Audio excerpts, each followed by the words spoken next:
Canada's first ever psychedelic medical research centre has now opened in Kingston. And officials at the centre say they hope it will bolster research on psychedelic therapy, looking into the effects of drugs like psilocybin, LSD, ketamine on mental health. While those drugs are controlled substances, Health Canada can now allow their use in medical trials.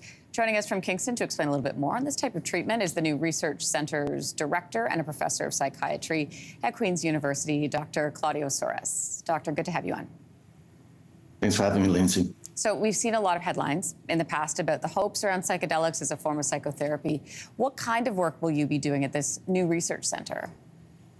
So we are really excited with the center. The center is really focusing on advancing research in psychedelics. As you know, there's a lot of hype about those agents for medicine, and they have been using for many, many years in religious ceremonies or even underground.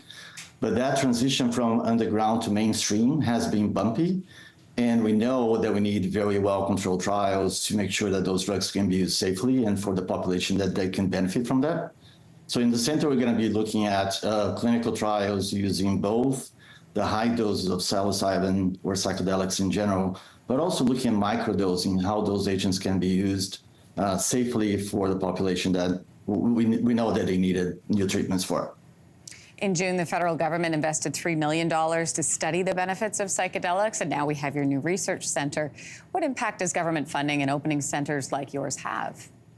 That's a great question. So the center is now funded by the Ontario Brain Institute. It is also by Providence Care Hospital here in Kingston and Queen's University. But Health Canada and the CIHR, they have been really putting some money into it. And that probably is the lesson that we learned from cannabis research, that the government and the funding agencies were not really involved at that point. They invested $3 million, as you mentioned, in studies on psychedelics for alcohol use disorder to reduce the cravings for alcohol, but also for the treatment of resistant depression, patients who fail to respond to antidepressants, and for patients with end-of-life cancer really struggling with existential distress. So what Health Canada and the government agencies are really trying to do is to fund well-organized, well-designed clinical trials to inform policies when those drugs become available. If they become available, we have good data to support the use with safe use, but also with good data on efficacy as well. I want to ask you about that word safe, right? LSD, ketamine, psilocybin are a few drugs that Health Canada has recently allowed for use in medical trials. What risks are there for using these drugs with patients? You know, the true answer is that we don't know. Those drugs have been used recreationally for many, many years. They also using, as I mentioned before, religious ceremonies. I grew up in Brazil. Ayahuasca is used in the rainforest for, many, many, many years in the community in a kind of safe way. But that transition to medical settings, as I mentioned before, it has been challenging because designing good trials and having long-term data, particularly longer-term safety data, is very important.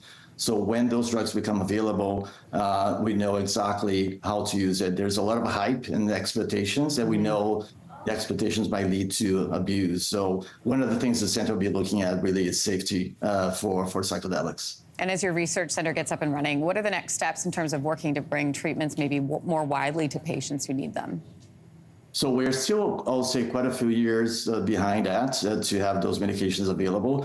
Right now, to have access to psychedelics, there are just two paths. One is the special access program through Health Canada, that for patients who fail to respond to many agents for their conditions. But clinical trials is really the direction that Health Canada and the government has gave us to really test those drugs in a careful way.